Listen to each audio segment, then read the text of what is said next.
Hello, welcome to the channel, ladies and gentlemen. So we've got an update on the Spawn reboot. This is courtesy of Blumhouse, and it's still concerning. I'm going to say from the top. Look, if you're a Spawn fan and you want to see it succeed, and you don't think the following news is concerning, then I'm really surprised, right? Spawn reboot. Blumhouse is working to get the story right. You just do the source material, mate. It's not that difficult. Now, this echoes previous statements where Blumhouse was talking about the current climate, which was in the heat of all of the protests that were taking place. This character has nothing to do with that. Literally nothing at all. Part of like the CIA, isn't he, as far as I was aware? Like, he has no relevance to protesting the current political climate at all.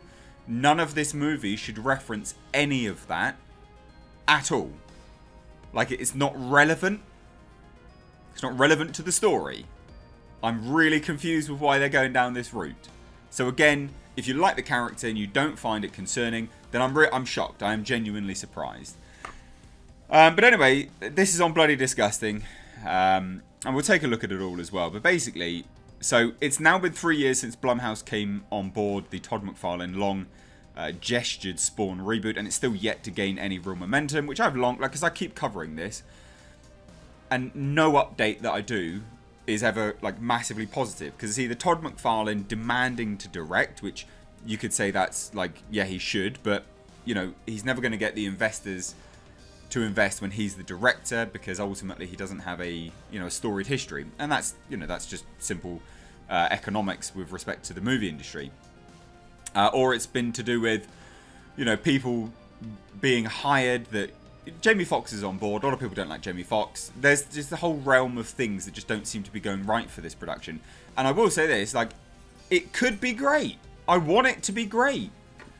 But this doesn't sound positive. So anyway, it's unclear what's been going on behind the scenes, but McFarlane's openly expressed demands are the kind of requests that a non-starter that are a non-starter for most companies, and they are. Like, it has to be a hard R. I have to direct. It has to be this, and there's nothing inherently bad with those demands. Like, yeah, it should be a hard R. We can all agree on that. Like, it should be a hard R, but you can't go in guns blazing. You know, you sort of coercively get your way in these productions. That is literally what directors say to me when I've interviewed them. You have to kind of coerce your way into getting this. You know, make them think that they've made the decision. You need to stroke their egos in this business.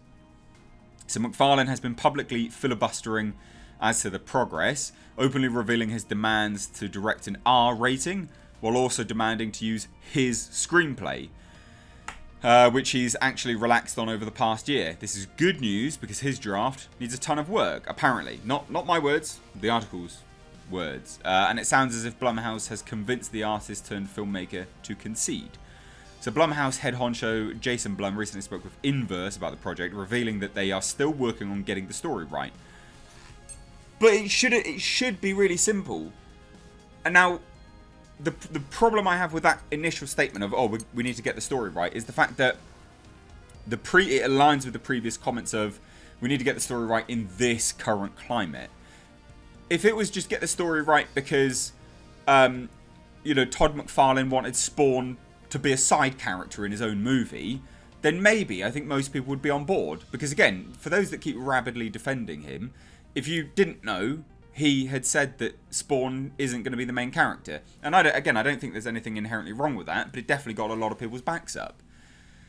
So anyway, his comments were, it's taken longer than I hoped it would.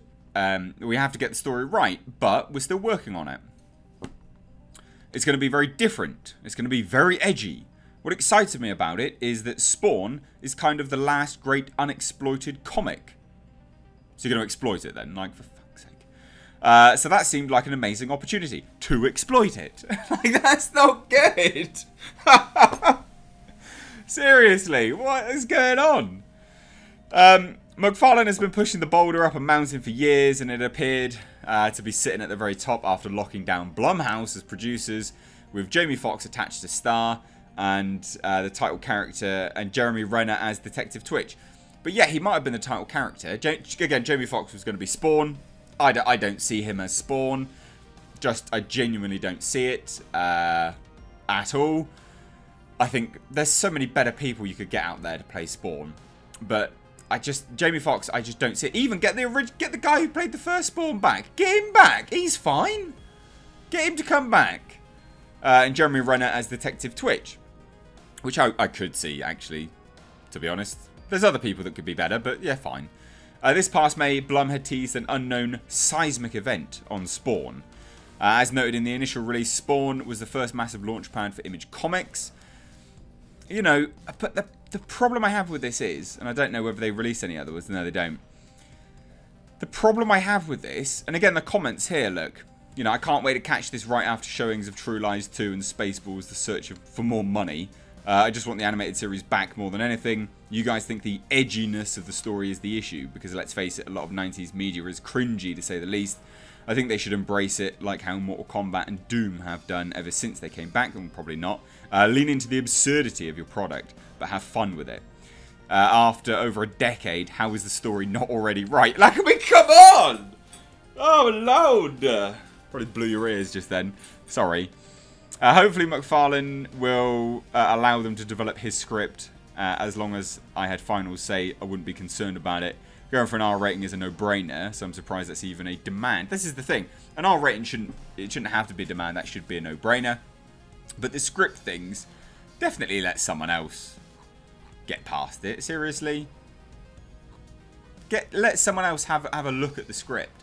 But the problem I have with this is just this goes with the previous comments he's made. The previous comments of we've got to get the story right in this political climate, like in the heat of the BLM protest. Why? This character's got nothing to do with it. He was part of what they demand to defund, for God's sake. It's not relevant. Don't do it. Anyway, I don't think Jason Blum coming on board is a good thing. I don't think Blumhouse is a good... Like, they have such a bad track record. You know, they did some good stuff and some monumentally massive failures as well. A lot of people just remember the good stuff, but Blumhouse has a real bad track record at the moment. So what do you think of all of this? Let me know down below. Like I say, you shouldn't have to get the story right. Just follow what the comics did. Just do that, for God's sake. Like, it's not... How is that? How is that something that people need... Why? I can't. Like, seriously. It's not that difficult, is it? Just get the story. Just do the story. Do the story. What do you mean working to get the story right? Do the story. Anyway, let me know your thoughts down below. If you're new here, do hit subscribe. Thank you so much for watching. I've missed age. Take care.